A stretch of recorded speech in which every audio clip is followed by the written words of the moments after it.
अस्सलाम वालेकुम ख़वातीन व हज़रात। रूहानी स्कॉलर मुर्शिद कामिल जनाब सैयद सरफराज अहमद शाह साहब की दिल की गहराइयों से निकली रूहानी गुफ्तगू। आपने कभी सोचा कि नेकी और तकब्बुर में क्या फ़र्क है? आइए देखते हैं कि जनाब सैयद सरफराज अहमद शाह साहब इसको कैसे एक्सप्लेन करते हैं। फरमाते हैं कि नेकी और तकब्बुर में बाल बराबर फ़र्क है। जब तक इंसान को ये एहसास ना हो कि वो नेकी कर रहा है तब तक वो नेकी है। जहाँ ये इदराक हुआ कि मैं नेकी कर रहा हूँ तो वो नेकी तकब्बुर में बदल गई। इससे ज़रा दूर रहने की कोशिश कीजिए, ख़ास तौर पर ऐसे मौके पर जब आप जिस इंसान की मदद कर रही हों वो लोगों में बैठकर कहे कि उसने तो आज तक मुझे फूटी कोड़ी तक नहीं दी। ये इल्ज़ाम सुनकर आप फ़ौरन जोश में आकर कहते हैं, भूल गए हो, हर महीने तो पैसे देकर जाता हूँ। ये जोश और रवैया नेकी ज़ाया कर देता है।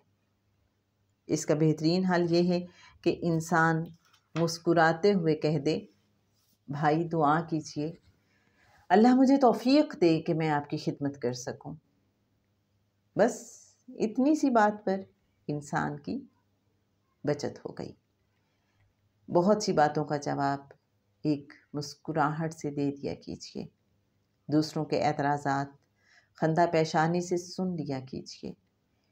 इसी तरह बहुत सी तोहमतें आप पर लगती रहती हैं। कोई शख्स आकर आपको बताता है कि फ़लाँ शख्स आपको आवारा, शराबी और चोर कह रहा था, तो बजाय ये कहने के कि वो झूठ बोलता है, ये खूबसूरत जवाब दिया कीजिए, भाई वो तो बहुत अच्छा इंसान है, मैं उसे ज़ाती तौर पर जानता हूँ।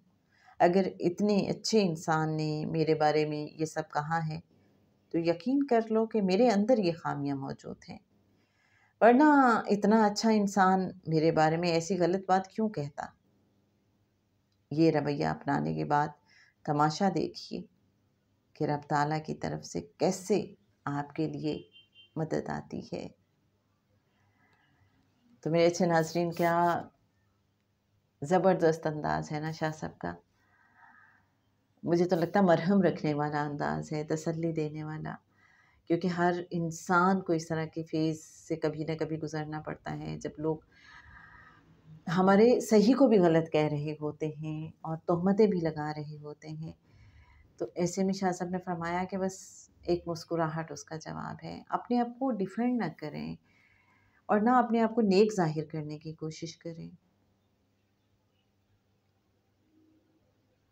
बस दूसरों के लिए पॉजिटिव रहना है। अल्लाह करीम हमें तौफ़ीक दे और इसी में सुकून है बेशक। और शाह साहब ने कितनी हौसला अफ़ज़ा बात एंड पे कर दी कि जब फिर आप ये रवैया अपना लेते हैं तो फिर देखें कि कैसे अल्लाह आपकी मदद करता है, अल्लाह की तरफ से आपके लिए कैसे मदद आती है। जनाब रेफरेंस के लिए बताती चलूँ, किताब फ़कीर नगरी पेज 49 एंड 50।